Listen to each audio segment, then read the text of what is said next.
What is up, everybody? Welcome. Deep dive number 8. Tonight, we're going to be doing it with our good friend and team member, Ryan, that you all might know from the Discord. But we're going to find out a little bit more about his Web3 journey, how he got here, and we're going to take a deep dive. So without further ado, let's bring our good buddy Ryan in. What's up, Ryan? How you doing What's tonight? up? Hey, man. What's going on? I'm chilling, man. Just hanging out. Just messing around with some things before we started the stream there. But yeah, how's your night going, man? Good, man. So far, so good.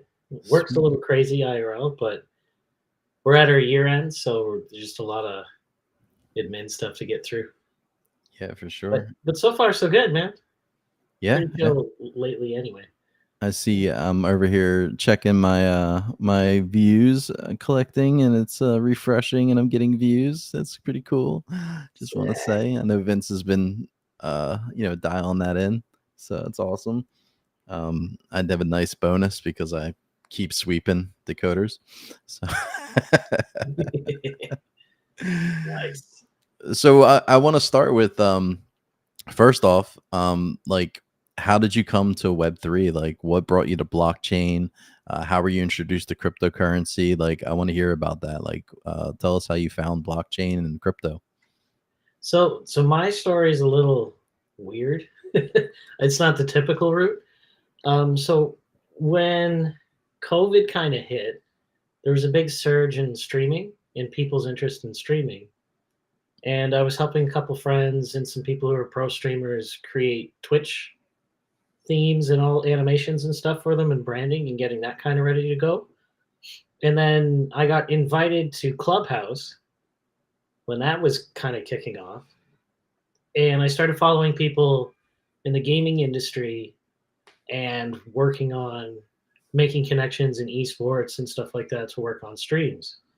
And what ended up happening was they started to talk about NFTs and how it would affect gaming. And so there was these few people that I always kind of saw in chats, and I got to know a couple of them. And then that led me into learning about NFTs. So I came through it from that kind of perspective, not really cryptocurrency.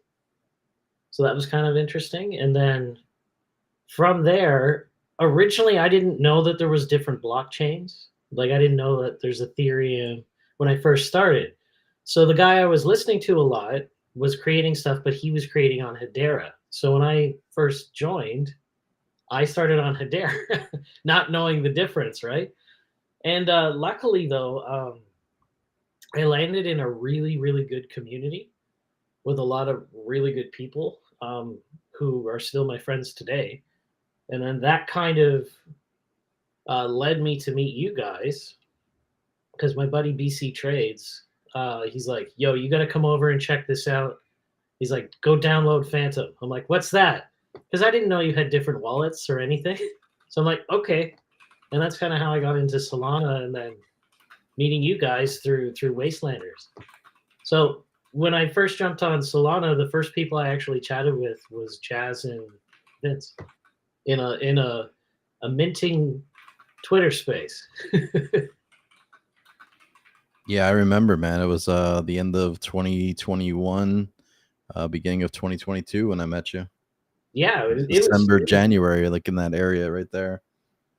yeah. So I started in NFTs in November, just learning as much as I could. I hadn't really bought too much or anything because I was just kind of learning. I kind of learned more about the technology and how it works, and then I was trying to figure out what projects are and how they work and all that. And then yeah, Solana I jumped in around. I think you said January, right? I believe it was. Yeah, so with that said, let's talk about in real life, what you were doing at the time, because I know your background in real life is kind of what brought you here. So, what was your job? Like, what were you doing in real life at that time that exposed you to those people that got you to the NFTs? Funny enough, I work in the banking industry as a designer working on a mobile app, and my background previously has always been like advertising. So I used to run campaigns and do a lot of the creative direction for Energizer Canada for about 6 years. Worked with Coke, Pepsi, did quite a few campaigns with them over the years, and that's kind of where I started. I was always interested from the art side because I've been in design now for like 25 years or so. So I've been working on that, and then yeah, I just saw a thing where I'm like, I really like the community aspect of NFTs. So my angle, kind of one of the first things I sent to Vince with that other project was like, hey, I can do design. I really like the artwork a lot. Can I help at all? And that's kind of been my shtick in Web3 is just I like a project and I like the people and I know like they're really good builders. I just always offer up some help. I don't ask for anything. I'm just like, hey guys, because it's a hobby for me. It's relaxing at night to do this stuff. Because my IRL job is mostly like UX flows and I do visual design with the components library. So there's not a lot of creative creation there. There's a lot of like problem solving and strategy in from a thinking perspective, but not so much from a creating. So I used to do that to feed my creative soul. So yeah, anytime I liked a project, I'd always reach out and see if I could help out. Nice. Just want to check up on the chat. Just want to say hello to everybody. I see you guys all in here. I'm rolling back in the chat. We got let's see, we got Hanma, what's up? Theon, what's up? Steph K, what's up? Christian, Malkalei, I'm saying that wrong, I know. White Armor, MQ, Tim Miller, what is up? Mikkel, who else we got in here? Veracoin, Joba, VPiff, what is up, VPiff? How are you tonight? And Vlad, I just want to say what's up to you guys. I see you guys all saying hello in chat. Hopefully everybody's having a great night. And we're gonna dig into Mr. Ryan over here's brain a little bit. Because from my perspective, Ryan's always been a super creative dude. Every time I need like a logo or if I was working with a project as an advisor and they needed something, I'd reach out to Ryan, I'd hook him up with them, and then he would design logos for them and just really like take them to the next level. I've seen him design some really cool shit. And even today, I was, talking to him about a trait and he's like, all right, give me a minute. Let me see what I can do. And a half hour later, he like redesigned the whole trait and had this amazing trait. And I was just like, holy shit, that's amazing. So he's very, very skilled at what he does. Very blessed to have him on our team. And it's also one of the reasons I want to have him deep dive because I really want to dig into his background a lot because you can see how he's journeyed through Web 2 with a professional career doing design, working in the professional graphic artist industry, and then bringing that over to Web 3 into a project like ours and previous projects. Now, you spoke about working with Coke and Pepsi and some big brands.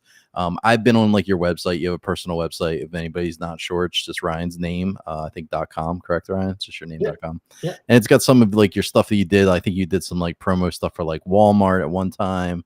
I know you did like t-shirts for like Keith Urban, like graphic design there. So talk about that a little bit more in depth. Like, how did you get that connection to like work with big brands and people like Keith Urban's team to like design t-shirts for a tour? Like, where did those connections come from? Like, were they just like, did they fall in your lap or did you work hard at getting those connections? Like, how'd that happen? Well, originally I was trying to build two careers at once. I used to be a musician back in the day. And what ended up happening was, oddly enough, my intern straight out of college was at a company called Scott Thornley and Company, and which, to my surprise, Scott was actually Ian Thornley's dad. Ian Thornley's in Big Rec. He has his side projects that he does his own. Uh, um, I think he does Ian Fletcher Thornley now is his like side gig, and Thornley the band back in the day, in the early 2000s. And so like from there, like I was just making connections and friends in the music industry. So I was kind of playing both angles where I was trying to do the music and recording, and then I had some fun connections where I got to hang out at like EMI Publishing and Sony ATV in Toronto. So as I was doing that, people would be like, "Hey, we need some stuff," because they knew I could do design. And through that, I would meet other people, and that's kind of how I made these connections. So I met a guy named Ron who ran like a merch company for a lot of these bands. And so like he brought me on, and then I would do that on the side to create things for like Roger Hodgson, April Wine, did stuff for Who else? Oh, there's quite a few. Anyway, yeah, that's kind of how that happened. And then as I was kind of building through that, I had to make a choice at one point. So then I went all in on design. So that's kind of where that kind of angle kind of works. And doing all the merch design was my way of still staying in the music industry, even though I wasn't actively like recording or playing anymore. Yeah, I know that life. Yeah. It's like it's all you got to go all in. Like you can't just like you almost can't have a career for it to work, because like you have to kind of go all in with it. And I hit that crossroads where I'm like, do I not? And then my good friend who I was writing with ended up moving to LA for a little bit, and that kind of was what shifted me into design. Yeah, I think design's a lot easier for the lifestyle you have, being a father and a husband and having a full-time career. I think design's definitely up your alley because you can do it in your time at home. Being a musician is very demanding. If you're trying to make a career out of it, like you really need to give it your all, and it's hard to do that when you have that real job and the family life too. I was So single at the time, but I did have the real job. So and I like it. Like I love design. Like that's why like NFTs and all this stuff on like after I do work, it's not work for me. That's why I can keep doing it.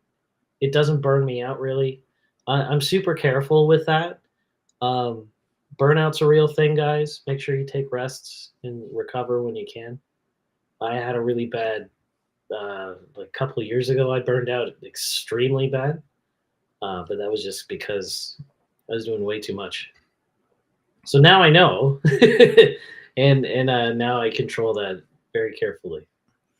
yeah, there's truth to that because when we started building Decod3rs, I took about 2 months off, I think, right before we launched public the Yeah, Discord.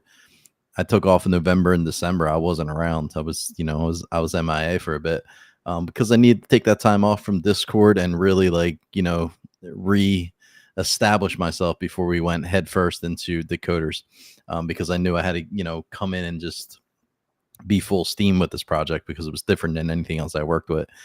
So yeah, it is important to reset yourself sometimes and take that time off and just get away from things. Like the like the gift that I made for grass. Discord will be here when you get back, guys. Take some time off, worry yeah, about your health. What's up, Reaper? I see you, man. How you doing? Hopefully everything's good with you and everything's doing well with the fam. Still sending positive thoughts to you, man. But yeah, so Ryan, so you get into NFTs and you're in H bar, you come over to Solana, but you still are multi-chaining, like you're still yeah, doing H bar NFTs, you're actually into ETH NFTs as well. yeah. And you also have your own project on XRP, correct? Yes, sir. All right, maybe you want to talk a little bit about why you like the multi-chain so much, like why you're not just dedicated to one chain, like what's making you focus on, like, hey, I want to be in an ETH project and work over here because you work in projects in all chains, correct? You work in an Yes. ETH project, an HBAR project. You have your own project on XRP and Solana. Of course, you're here with us, and you've been here for a while doing other things. So, what makes you want to do it on all chains? Like, what's the what is it that like catches you there that like makes you want to like experiment on all the chains? For me, it's it's almost like stepping into a time machine. If you're in certain chains, because the trends trickle down through chains. Like XRPL just launched in December, where they finally can have NFTs on chain now. So it's almost like watching the early stages of like Hedera or Solana. So you see a lot of those patterns emerging that already. That's something similar that we kind of have went through. But the way I look at it is from an experience perspective. When you take a look at it, ETH's been around a long time. So you can see all the pitfalls or certain things that projects kind of run into or things that might not have worked in the past. So there's already a bit of a history of that. Even like when you see things like, oh, Solana is going down a little bit when they're trying to rework the whole system. That's fine. Like ETH had their thing too, where they had to split. So if you look, the historicals are there. So what I like to do is I'm on multi-chain so that I can look at projects on ETH, I can look at projects on Solana, and what works well on those chains, all those different kind of technologies, and then what are the similarities? Because the way I see Web3 is eventually it's going to get to a point where nobody's going to call it the blockchain. Nobody calls it NFTs. It's just going to be the back end system that runs whatever we're working on to a consumer. Once we hit mass market, like it's almost like now with e-commerce, when you go to buy something from, say, an online shop, you're not going, hey, I wonder what technology they're using to obfuscate my credit card information in a token in the background. Like nobody cares. They just hit the buy button, and then they're like, ship it to me. So we'll eventually get there with blockchain as well. So I like to be multi-chain because chains are built differently in their functions. Their core functions shine in different ways. And then as well, again, just from a client perspective, just to see what's out there. So the more you kind of spread out, you don't have to be active in all of the chains and like everything, but it's good to look at what else is out there and what's working on each one. And then you can bring it back and pull it back to your own experience and see what to look for or what you want to create. Yeah, I want to touch on what you're saying about blockchain. Like you're saying, people won't think about it like they do now. Think about how we think about the internet. We think about the internet as one big service and everything's connected to the internet. I think people, once it comes mass, blockchain is going to be thought about the same way. Whereas I go on Google, I go here, I go there. It's going to be the same thing. I'm on XRP, I'm on Ethereum, I'm on Solana, I'm on the blockchain, I'm on the internet, same thing. And I think that's what you're kind of saying. Like we're going to get there with blockchain, where people are going to look at blockchain like we look at just the basic internet now. Whereas when the internet first came out, we're like, oh, well, I'm on AOL and I'm on this and I'm on, you know what I mean? Like it was a big deal, like what you were logging in on and what you were on and the networks. But it's very true what you're talking about. All the chains are different. XRP works entirely different than Ethereum, and it works different than Solana. But XRP and Solana have some similarities, like in speed and transfers things. Whereas HBAR is just as fast. I think HBAR is one of the fastest ones out there when you look It is. at It's insane. transactions per second. I think they have one of the fastest on chain. But a lot of people aren't using it too, so you got to put that into consideration. But I mean, people are using it, just not for NFTs. Exactly. The HBAR technology is being used out there, just like XRP is being used. But at the end of the day, I think you're right. People will start looking at blockchain kind of like how we look at the internet now, where it's just the internet, it's just the blockchain, and people aren't going to be thinking about, oh, well, I don't know how they, like you said, the token on the Visa card and all that stuff. Yeah. Nobody thinks about that shit. They just swipe their card and how much is it? Cool, let's go. It's going to be the same thing. And I think you're spot on with that. So moving forward in cross chain, do you see new chains popping up in this next bull cycle that might compete with Solana or HBAR? I mean, HBAR and XRP have been around a while. I mean, XRP is one of the OGs in blockchain, and and Ethereum is probably right behind it. HBAR, when did HBAR? 2015-ish? When Think so, yeah. I think HBAR and Ethereum might be the same age. Yeah, But I they've been know, around quite a while, which a lot of people are surprised about once they kind of learn about the Hashcraft. It's built differently than a blockchain, so that's kind of where they're a little bit different.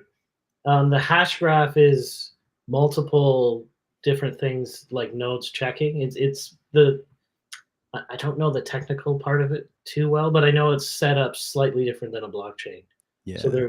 they work similar, but that's how come their speeds are so crazy. Yeah, I will say I've worked on all the chains, and I have no problem when I send funds on HBAR, XRP, or Solana. They all move the same speed. Like literally, Oh, my that's HBAR fine. shows up right away. My XRP shows up right away, and the fees are very small. The only thing I don't like about XRP is the whole, hold the wallet. You need that. Yeah, You can't. the 12 XRP to Yeah, create a yeah. wallet. I think it's 10. It used to be 20 and they knocked it down to 10. You Yeah. can close out accounts. There is a way to do it, but it's just a pain in the ass to do it. I have probably like 5 accounts that have 10 XRP in it, just accounts I don't use anymore. But I do collect XRP. It is one of my favorite tokens. I think it's going to do well in the next cycle. And I'm not one of those XR people that thinks it's going to be 5 figures. I'm looking realistically, it's going to be maybe a few dollars, and I'm happy with that. Yeah, that's another thing too. Like, if you look at the function of why it's been created, like you can't have the price go too high. Like XRP and Hedera are very similar. They're kind of built for enterprise-based transactions. So like day-to-day banking, that Yep. kind of like huge volume. That's kind of what they're built for. Can you imagine if the token went really high, then your gas fees, even though they like cost nothing, like eventually there's a ceiling where if it cost way so like the token itself was worth so much, then it kind of defeats the purpose of the mass transactions because it's too expensive then. From an Yeah. enterprise level, then they would kind of so this is Yeah. the way I kind of look at it from like a business model side, but I think a yeah. lot of the people that think XRP is going to go like 4 or 5 figures think that the derivative market it's going to push into XRP and it's going to be used for derivatives and all that and get that whole piece of the action. Realistically, XRP will be used for banking. Yeah. So, whether it be, you know, uh, I'll be happy, like I said, with a few dollars. I'm not greedy. I'll be selling on the way up in the bull market on most of my tokens, and XRP will be gone right out the window with the rest of them as I start selling. So I'll be taking my profits. So moving into now, like where you are now Yeah. in blockchain. You're working with us at Decod3rs. You have your own project on XRP. I think it's called Fortunes, correct? Is that the Yep. correct name? Yep. You still work in some HBAR and some Ethereum projects as like mod and Discord stuff, doing graphic design for pretty much you're a graphic designer by hire. So if anybody wants a logo or wants to reach out to you, wants a t-shirt, sweatshirt designed, you're always up for hire for that. So where do you see yourself like in the next 2 to 3 years in blockchain? Do you see yourself doing exactly what you're doing? Like working in projects like this? I mean, you already are a project founder. You are, part of the Decod3rs Foundation that created Decod3rs. So do you see yourself creating more projects? Do you want to just focus on what you got in front of you? Like, where do you see yourself going in the next 2 to 3 years with blockchain? Pretty much like I'm focused. Like you don't want to get like one-offs and things like that. If I'm gonna help stuff out, that's no problem. Like that's how I stay multi-chain. I'm not a core member of those projects. I just kind of pop in and out when they need stuff. But in terms of being a core member, my focus really is decoders mostly, and then fortunes as well on XRPO. But I mean, who knows in 2 to 3 years? Like that's if anybody has a straight answer what they're going to be doing, like is like come on, like look how much we've changed already, like technology wise, right? So it's too hard to say, but I'm more of a I like good people and I stick with them. So that's the whole reason why Decoders kind of exists is we all kind of came together organically and we were a little troop that would kind of go around and mod different servers and stuff. And then from that, like we evolved into making a project. So I don't see myself doing that too often, to be honest. But like one-off stuff, no problem. I could see myself still doing that. I work quite a bit on with West Coast Customs on metal whips. So I do a lot of their kind of like UX flow stuff, like their staking app and all that kind of thing. So I'll continue to like when they need stuff, I help them out, and usually I work in bursts. That's kind of how I keep um, my balance, my work life balance, if you will. So I'll do creative bursts, even with decoders, where I'll go in and I'll start to have like a creative flow, and so like I will try to cram as much creative energy into one little block at a time. And sometimes I'll work all night, not sleep. Not usually, but sometimes. And then I would get a ton of work done, and then I just take time off, and I go do other things. So I'm always trying to keep like ahead of the curve. Like with decoders, I'm going to start working on different aspects of traits swapping and certain things from the UX level. So I'm ahead of the developers, and then I can hand it off, and then I have my burst done, and then I can just be in a support mode once everybody's starting to build that. So that's always kind of my goal, is so then I don't burn out. But yeah, in like 2 to 3 years, who knows otherwise? But I'll still be here, like still working with you guys. Yeah, man, you do some really amazing work. From my perspective, the things I've seen you do, man, I'm impressed by it. Like I said today with that trait, I was like, it's like the one trait I didn't like, and I was like, I didn't expect you to come back with anything. I didn't check my messages, and I came back, and you already had a revision of it. It was a totally You're different. like, just give me a couple minutes. Yeah, you're like, yeah, like give me a few minutes. Let me see what I can come up with. And then like not even a half hour later, you had a brand new trait. And it was like absolutely you couldn't tell that you just threw that together in a half hour. It was so professionally done. I was like, holy shit.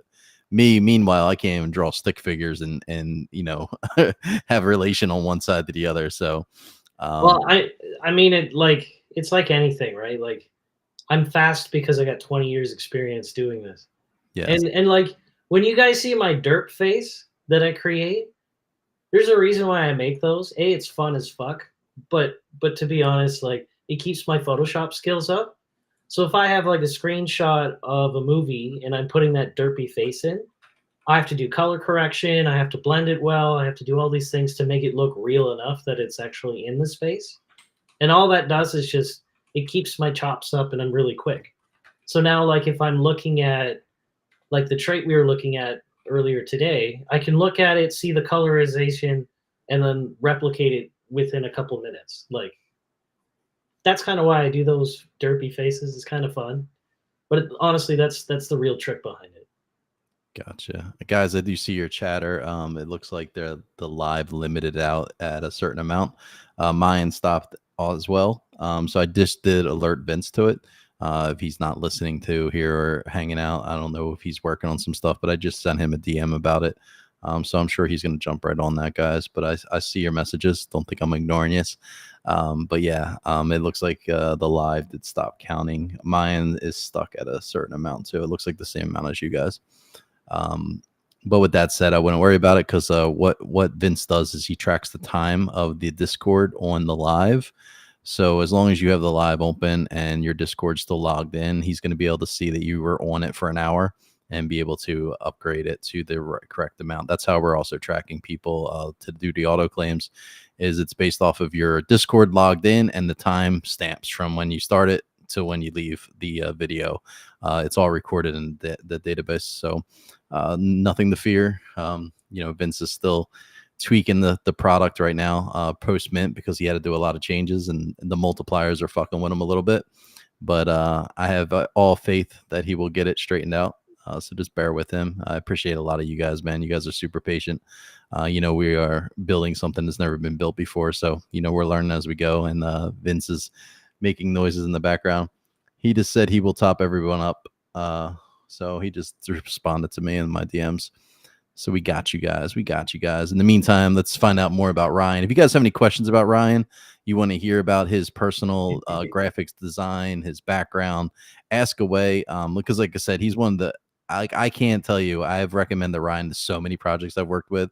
I've literally have like sold him like a whore on the streets, and I'm trying to be honest here. Like literally anytime anybody meets a UI guy or a graphic designer or anybody mentions design, even though I know Ryan's got 17,000 things going, I'm like, I got the guy, hold on, let me DM. But yeah, he's absolutely amazing, guys. And again, when you guys see our art get released, just know that Ryan this last week has been redesigning a lot of the traits to really perfect them, because he's really good with traits. Like, when it comes to like the art of the faces and stuff like that, the artist is killing it. But Yeah. Ryan is really a perfectionist when it comes to traits and like making sure like literally I will share art with him from other projects and he will zoom in and point out something that's not like a line's not completed or something's off. And I'll be like, this is not right. This is not finished. This should be bolder. He'll like really pick it apart. So, just have faith that that our artwork's going to come out. It's going to slap. And it's looking good, because I think Vince said yesterday in the Discord AMA, if you guys weren't here, that he plans on having the collection generated for the weekend for us and the team to go through it and pick out what we're going to use for the first 3,000. So hopefully by the end of the weekend, we have the collection picked out and then he'll make the announcement, hey, reveals on this day. I think we got to give Magic Eden like 24 or 48 hours. So as soon as we send that off to them, then we'll be able to tell you when we're going to reveal it. But it's looking good, guys. It's looking really good from what I've seen. So just going to get that there. You damn whore, Reaper. That's your new name. Graphics whore. Well, I mean, my last name's Howard, so I've heard that for years. Hey, yeah, there you go. See, he's a hoe already, guys. That's right. He's a hoe already. But anyway, let's get back to the story. Let's stay on track here. So Ryan, now with you decoders being your main focus, of course, you're still multi-chain. Yes. Do you see yourself working more in Web3 in your future? I know it's hard with a family to really get away from your Web2 job, but do you think it's possible that you can bridge and be full-time in Web3, or do you think with the family and everything you're gonna have to stay in Web2? And because it's impossible. You can't get insurance in Web3, you can't get this in Web3. But do you see like maybe trying the bridge over if the money's right and you get the who knows what happens if Decod3rs really takes off and we become like this huge YouTube channel that has like affiliates and we're just making like hundreds of $1,000s a video for all we know. Who knows? We don't know the future is. All we need is one video to go viral and just it could really change everything for the holders, the team, everything. The whole project could change. But do you see there's a way that you could be full in the Web3? Do you think it's a possibility, or do you think you're always going to have to be bridged to Web2 just because of the family life that you have? It's hard to tell, really. But I can always do hybrid. So it's more playing with the percentages of how much Web3 and how much Web2. So right now I have full-time, Web2 working on a mobile app. And then that stability is great in the current landscape of the financial world. But as we kind of go on, I can shift it because I used to do pure freelance as well back in the day, where I could have more control over how much I was putting in or not. So there could be that kind of thing where if I were able to get it into a system, I could be full-time Web3 during like really good markets, and then if it dips, I can always pull in some Web2 work to supplement and stuff like that. I love this because it's brand new, it's exciting, and I feel like I can bring the kind of like the customer or client centric ideas to NFTs and the blockchain. That's kind of where my expertise lies. So regardless of the technology, I can be the one who's going to be like, hey, this doesn't make sense from a client side, or hey, that to onboard something that's too difficult, or like even what we do here with Decod3rs. What's brilliant about it is it's Web 2 and Web 3. Like we didn't rebuild a whole platform that everyone watches videos on. We didn't need to. That exists in Web 2. So we're just trying to plug and play and really make smart decisions where it makes sense to finally connect to the blockchain. Like, for example, when you're right now, while you're watching and you're collecting your views, that's not on chain until you hit claim and you want to send it to your wallet. So making smart choices and understanding that. So I think it'd be good. I mean, it'd be nice to be full-time in Web3, but like it's a process and you slowly get there. It's like even if you kind of create your own business, basically you don't jump into it fully until it takes up so much of your time and like the returns are there as well, that it's actually more beneficial to jump into it full time than take time away from it. So Rightfully so. I mean, I am blessed to be able to work in Web3 full time, but it's not because I'm making good money here. It's just because I've made good money in Web2 that I don't have to work in Web2 anymore. exactly. It's not because Web3 is amazing and I'm making a ton of money. I literally don't care to make money in Web3 because I'm successful enough from Web2 that I don't need to make the money in Web3. I just enjoy working in it. And it's like, like when you retire, you got to find hobbies and you got to find things that like you're really interested in to keep you busy. Well, that's what Web3 is to me. It's something that keeps me busy. I love working in it and I enjoy it. So, so like I said, I'm not here because I'm not working full time Web3 because the money's good. I'm working on Web3 full time because Web2 is good to me. So I think, you know, if you can get to that point, it's the same thing for Vince. You know, he had really good outcomes in his Web2 journey that allows him to be full time Web3 and to focus on this and to be a full time dev because, you know, he's able to suffice off of what he made in Web2. So I think until you get to that point, it's going to be hard for you really to bridge over unless the Yeah. money is really good in Web3, which there's a lot of people that go full time in Web3 and 6 months later they go back to Web2 jobs because that money is just, it's too good in Web2. There, you know, you can't get the money in Web3 you're making in Web2 from a business You side as a can, full but it would time. have to be corporate side. So it'd Yeah. be like you're either working for MoonPay or you're working for you know, OpenAI or some sort of thing that's business related, not necessarily on a project level. Yeah. Um, Being just a guy in a project, it's going to be hard to sustain a full time Web2 income that you were making. You know, if you're making 100K in Web2, it's really hard unless you're a really good fucking dev working for yeah, a really legit project to make that kind of money. You can make that money marketing, but again, you have to work for a project that is good and sustainable and that's making money. And right now in the bear market, name me 10 projects that are doing that. I guarantee a lot of people can't even name 5, let alone 10, yeah, before you learn and the this is future. the bear markets. And you Yeah. know, if I learn to sell something, you Yeah, know, I mean, yeah, if maybe, you took profits on maybe your NFTs, maybe you would be doing all right. You just collected them. oh, and that's the trick. That's what's dangerous. I'll say about NFTs is it's investing with emotions because you get attached to the image. That's why like it's so damn hard to get rid of or sell something as soon as you make it your PFP I because you're know. self-identifying as that thing, and then you're so attached to it, it becomes a part of you, and then it's hard, man. And the other thing is I'm very risk adverse because I am very careful because of the whole family and you know mortgage and all that fun stuff. So I don't really have a ton of play money that I throw around. So typically, what I do is I do my research. I figure out everything I can about a project. I'm really good at poking holes in white white papers and calling people out. My buddy BC Trades used to send me projects, and he's like, "Can you just check this for me?" He would help them with marketing. He's like, I need you to kick their ass and really make them think about what they're trying to build." I'm like, "Okay, no problem." But because of that, I look at all these projects and then they turn out to be long holds for me because I'm risk adverse. So I'll sell stuff occasionally, just Y- usually not very likely. Yeah, I mean, it's hard to sell NFTs. I mean, it took a lot for me to cash out when I did back in March, but I just had bigger dreams in crypto than I did in NFTs, and I knew the money would be better invested there at the time, and I had great ROI, so I just decided to pull the trigger, and I sold almost everything that I owned.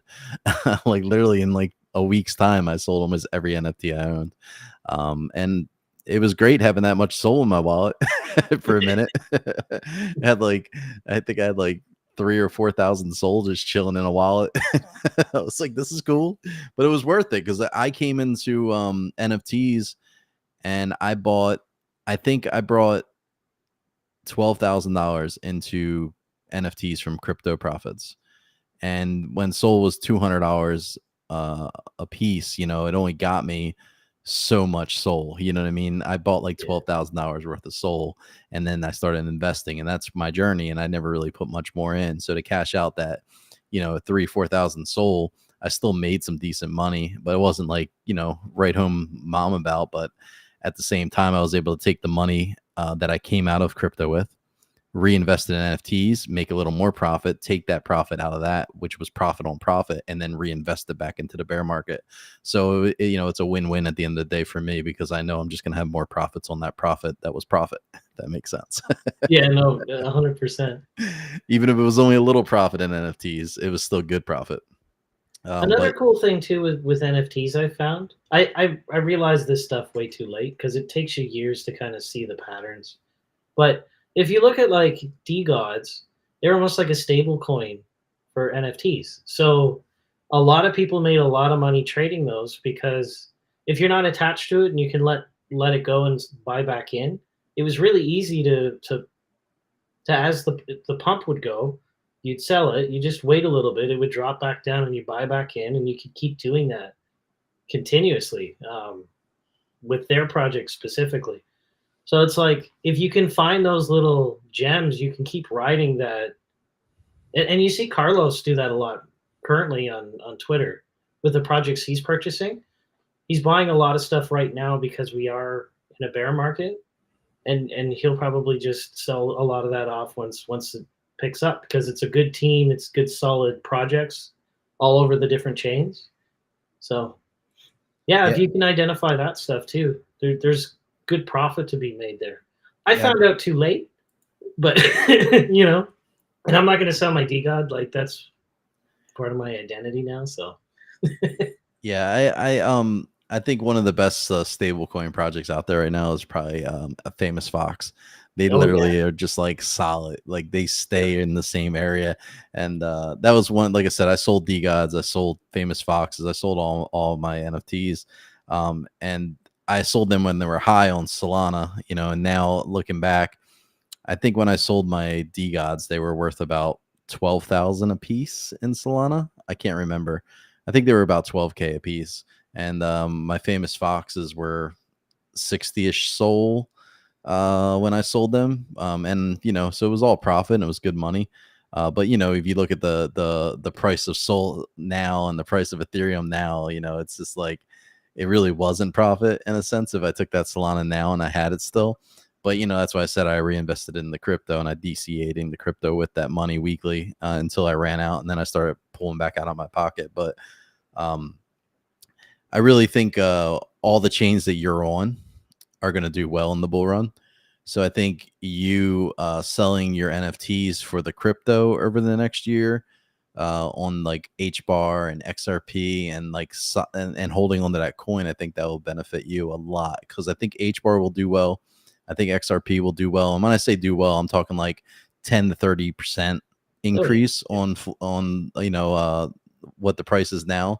So what's XRP around? I don't even know, 30 cents, 35 cents. What's it at right now? Do you know by chance? I I haven't. couldn't tell you in USD because my stuff's in Canadian. So Oh, yeah, that's right. You're Canadian. I forget. so I could Shit. tell you like yeah, it's dropped back down to 60, Yeah, but 49 cents. XRP is yeah, 49 cents American. So I could see it 10%ing. I could see it being $4 or something around there. And I'm happy with that. Again, I'm not a greedy investor. I just take profits. The same thing with HBAR. HBAR is probably like what, 4 cents American. So if yeah. that 10, 15, 20X's, that's good profits. You know what I mean? Especially you have thousands and thousands of them in NFTs. So I think that's a good thing.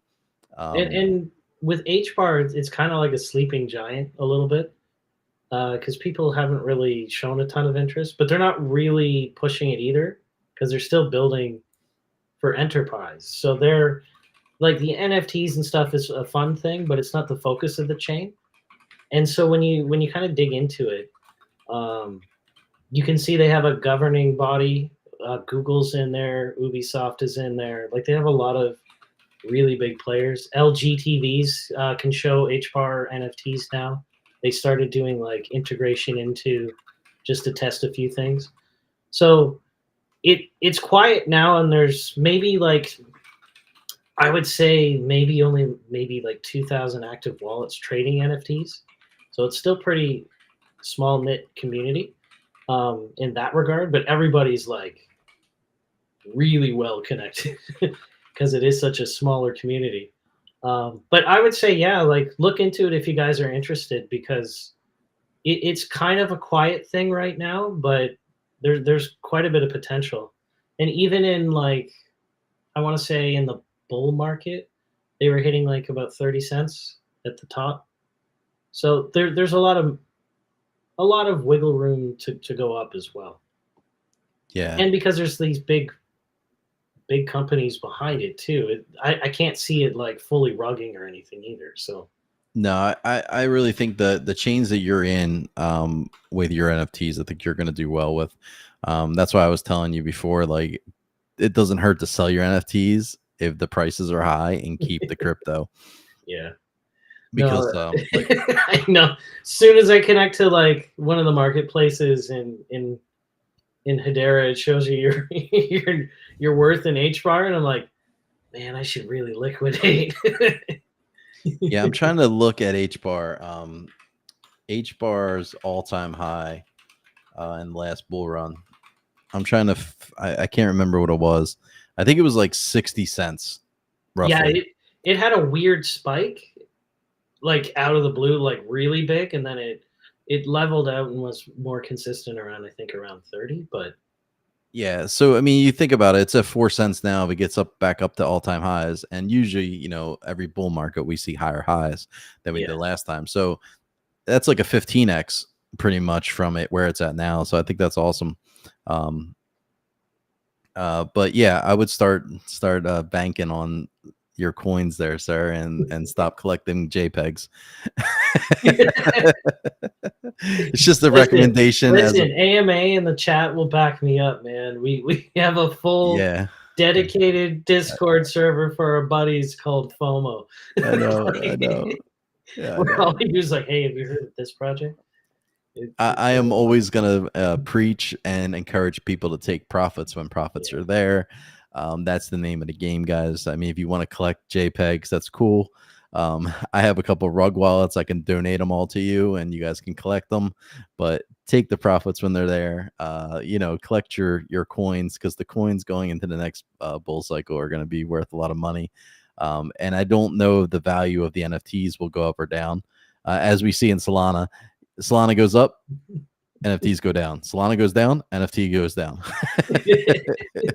I don't understand it. I don't get it. I mean, I can understand when Solana goes up that NFTs go down because people start selling because they want to make that extra dollar. Like, oh my god, it's $23 now. It was 22 yesterday.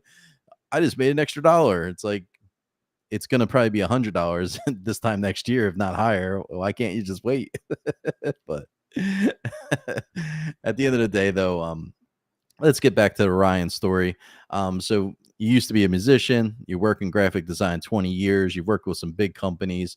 You've done some huge designs. Like I said, you worked for Walmart, Coke, Pepsi, Keith Urban. I know you did some tour shirts for, and other artists you did a lot of tour merch for. So, like, I mean, I think that's a great resume, dude. I think that's awesome. You should be very proud of the things you've done in the past, and it allows you to really be comfortable in your skill set. And I see it personally that you are comfortable because, like you said, you are able to fine tune things in like moments time. Um, I think that's absolutely amazing, and I'm super fortunate to be able to work with someone with your skill set. And I'm glad I met you through Web3 because in my days of Web2 and being a musician, I would have loved to have met somebody that was really good in graphic design because you need website designs, you need t-shirts designs, you need merch, all that stuff. So it'd be cool to have a friend that just had that skill set. So I'm very fortunate that I was able to meet you in Web3. Even though I do nothing with music anymore and I'm just chilling, I love that you can like at a moment's notice make a design and create something out of thin air. I can't tell you how many times I've just sent you something in DMs and you've gotten me a result like immediately, if not the next day. So super bullish on you, man, for like having that skill set and like that background. Um, and I just think that you bring a lot to Decod3rs that a lot of people might not know because you're quietly working in the background a lot. You're not as active as like myself in the Discord. You'll show up later at night when your kids are asleep, but you're Yeah. working your real job. You got your kids. You're doing all your side jobs, so it's very hard for you to be super active. But I just want people to really know that like you're so important for our team and that you do so much for this team that it's absolutely amazing that you're able to juggle everything that you're doing and be so valuable to us and do so much for us. So I just want to thank you personally and just let people know that you're fucking killing it behind the scenes for us. So much Thanks, love to you, man. brother. I appreciate you. No, I appreciate it, dude. Like, of course. Like, I love working with you guys. Like, this started like way early in my career where I met these guys, and like that's how I learned how Discord works and being a mod and kind of really helping build a community as well. I learned that from Jazz and just kind of chilling. So Yeah, I'm not as active as I'd like to be. Like, you'll see me pop in and then I'll drop a good morning and then I disappear for hours. It's all right. That's because I gotta work, but I'm still trying to put some FaceTime in. And then usually, like, yeah, like later at night around this time, I'll be more active, where I'm just kind of chilling before I go to bed. Yeah, Um, you always come into the chat like right when I'm starting to fall off because I start getting my dogs ready for bed. Like around this time, I'm usually doing night stuff and just getting myself ready to go to sleep because I get up early every day. I'm up 6 a.m. my time, so I'm usually like at least in bed or going to bed around 11, 12 o'clock at night. And I'm usually passed out by like 12, 1 o'clock most nights. So I kind of disappear, but I always see you like starting getting active as I'm like drifting off before like Risha comes on. So it's always appreciative. Um, that's always the telltale. If I'm working and I see a GM from Risha, I'm like, oh shit, I stayed up too late. yes. Reaper has a question for you. Did you see it there? Oh yeah, I'm just ignoring Yeah. He said, "Oh yeah, just ignoring." him. I love you, Reaper, but He's like, yeah. "I'm not." Yeah, he's like, "I'm not answering that. Not answering that I question." like JPEGs. Yeah, JPEGs. Ask me something like, is it GIF or GIF? How about that? Yeah. Well, what is it? Is it GIF or GIF? No, the creator actually called it GIF, but Yes. mass popular thing is GIF. So both Yeah, are acceptable. I call it a GIF. I do. Nice. I call Me it a too. GIF because Jif it was a peanut butter like Jiffy. Yep. Yep. So that's to me, Jif is J. GIF would be like gift. So it makes sense to me to say GIF. Yeah, I grew up playing ice hockey, Reaper. Fun story. When I was younger, a teenager, I played ice hockey and I was pretty decent at it. So um, I used to practice. I'm from New Jersey originally. And where I used to play and practice was where the Flyers practiced. It was the Okay. Coliseum, which was in Voorhees, New Jersey, which is outside of Philadelphia. And when I was like 10 years old, 11 years old, I was skating on the ice and the Flyers came onto the ice with us. And it was like, when you're a young hockey player, you always look up to the local team. Of course, the Flyers were like the local team for me. So like to see all the stars come on the ice with you, it was pretty cool, I will say. But I do love ice hockey. I did play it for a long time, and I'm not Canadian. And I am Canadian and never played. So there you go. Come on, man. I'm gonna get you to start talking Canadian because I know you got the accent. I know you could fall into it just like I Oh, could, you know. yeah, I could put on a full Letterkenny style if you want. Yeah, maybe I'll get Steve up here with you. I saw him in the chat earlier. Oh yeah, get him up here, bud. Yeah. Steve is Get your that neighbor, fucking right? hoover up here, Right, huh? Steve Harney. He's your neighbor, or are you? Well, right? Doesn't he live close to you, or was that it was Pink he was neighbors with? I get confused sometimes. Oh, And he was close to Pink. okay, Yeah, gotcha. But you guys are yeah, still all kind of close together up that way. Gotcha. yeah. Well, Yeah, I mean, like, Canada's fucking huge, so it's like yeah. But you guys close all live is in one area. What are you relative. talking about? It's huge. You say it's huge, but like literally all of Canada lives Just the below. border, just the Like border. literally all of Canada lives below the northernmost part of the United States. I hope you guys realize that. Yeah, Like the yep. United States goes up to a certain point and most Canadians live below that point.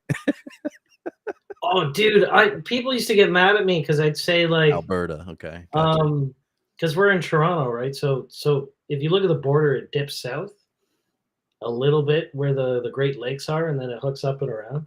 So you could say like there's parts of like where Toronto is further south than California, because California goes up into the corner. Yep. People are like, no way, and it's like, Yeah, it's fun yeah, facts. People don't realize that like most of Canadians live below like one of the northernmost points of America, yeah. because of the way that it is around the lakes and how Canada dips down. And it literally like most of the population live around Ontario, Hamilton, Toronto, all in that area. You guys are just like chilling. Like it's too cold up there. We're Pretty down here. much, yeah, man. Like, Yeah, Steve said he's from Alberta. Um, Alberta's pretty cold, right? oh yeah, Yeah. because they get the crazy winds. If you see a Canadian throw a pot of water out and it turns into snow, they're probably in Alberta. Yeah. See, They get like -50 Celsius. I moved to Florida for a reason. I am not a fan of snow. Like I love it. I had fun with it, but after so many years of getting snowed in and just not being able to do shit, and I used to live in the middle of the woods. So like when I got snowed in, nobody Oh yeah, plowed my street. If I you're didn't go out and plow it and dig it out, nobody came, because I was like, why are we going to come down your street just for you? It was kind of like that. So I'd have to like hire somebody with a tractor to dig me out. And if not, I'd be snowed in for like a week or two. So I used to hate it because I couldn't do shit. Yeah, I can go out back with the dogs and hang out in the snow, but I mean, yeah, fuck all that. So I moved south. I was like, I'm out. I'm over this. I love snow, but I'm just not a fan of it in my older age. I don't need to shovel that shit. I'm good. Just go outside and sweat. This is fine. But Ryan, so do you have anything else you want to talk about personally about yourself that maybe these people in Decoders might not know about you? Any random facts? um, Anything cool? You know that I maybe I too train in martial arts. nice. Most of our team does actually, which is kind of funny. Well, Vince is a boxer, so close enough. Yeah. I do have a past in martial arts. I don't actively train, but you know, in my late teens to early 20s, I trained in 3 different techniques, disciplines. But what disciplines are you trained in, sir? Muay Thai. Oh, okay. Back in the day in like late high school, I was learning Shaolin Kempo karate for a little bit, but now that I've noticed that I've trained more, almost twice as long now in Muay Thai. So I love it. It's a lot of fun. Yeah. Yeah, it was a lot of fun being able to like see I did Brazilian jiu-jitsu, I did combat kempo and jeet kune do. So a lot of my styles were using people's energy against them. Oh, Um, nice. jeet kune do it's in Cantonese, it means way of the intercepting fist. So pretty much what you're doing is you're allowing them to come into your area and then you use their energy against them. And combat kempo is kind of like that. Yeah. Regular kempo is block and strike. Jeet kune do is block and strike. You block at the same time as you strike, but combat kempo is strike. So instead of just blocking with a pak sao, like an open arm block, you would literally just like use a ridge hand and hit a nerve and grab the arm and then pull them in and just start elbowing the shit out of them. So combat kempo is ridiculous. Um, Yeah, it's I, basically I, Killer Instinct. You know, all the video game with all the combo. Yes, yes. Hey, Jasco, it's actually every NFT is going to be male and female. So the whole collection is male and female. You'll be able to switch between them. So when the art reveal happens, you're going to reveal a male, and then you're going to be able to log into our trait swap, and you're going to be able to switch it over to the female. It will have exact traits. So if you have a light skinned, white haired, white t-shirt with a tie male, you're going to have a female. It's exactly like that. And you'll be able to switch between them, and that's for the whole collection. So it's not 50-50, it's literally every male is a female as well, so that's kind of cool. To answer that question, hopefully you like that. I think we're going to see a lot of females out there. I think a lot of males are going to rock some of the females, because I saw some of the females today that were generated and I was like, my god, those faces, they look so realistic. Like they look real. They literally look real. You forget it's art sometimes. So I'm excited. I know Box Drop had his eye on one of the favorites we dropped in Mod Chat. I think he called it Miss Box Drop or something like that. I think you referred to it along the lines of that. Something like that. What did he say? Let me see if I can find it here. Oh, it's actually in my DMs. I think it's in my DMs. But And that's why it's taking a little bit longer too, guys. Because remember, every trade has two pieces of artwork. he said, "You mean Miss Boxy?" Yes, Miss Boxy. But I'm excited, guys. I don't get excited about art too often, but I'm pretty excited about the Decoders art because I think it's different. I think it's unique, and I think it's really done well to the point that you can really tell it's really good artwork. Like people are going to really fuck with it, and I think it's going to get a lot of eyes on the project. Where people are going to come into the project and be like, now that I'm here, what do I do with this? Like, it's a great piece of art, but they're going to know nothing about the project. And I think we're going to get a lot of people that are going to find us that way.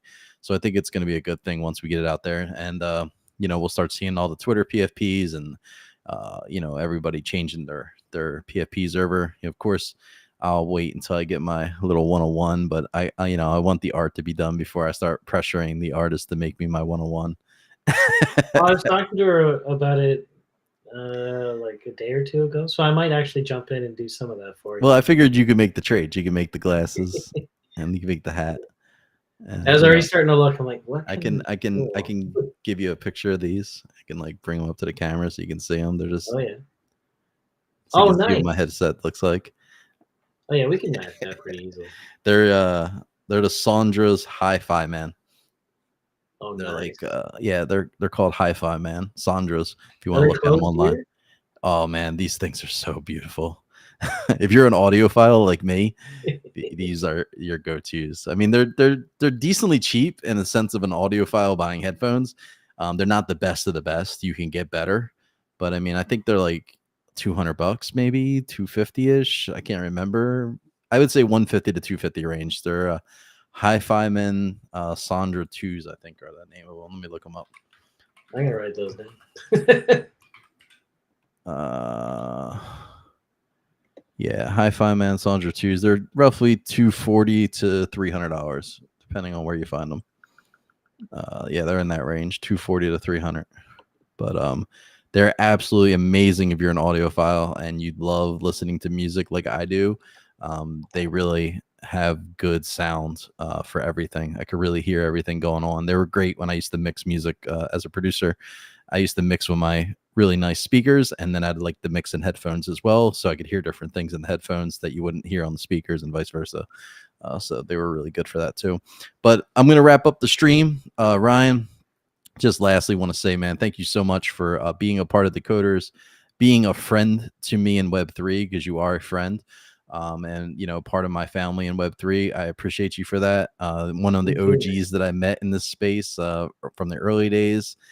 So nothing but love for you, Ryan. And I just want to thank you again for being a part of Decod3rs and doing what you do, bro, because I appreciate you immensely. So Thanks. thank you for that.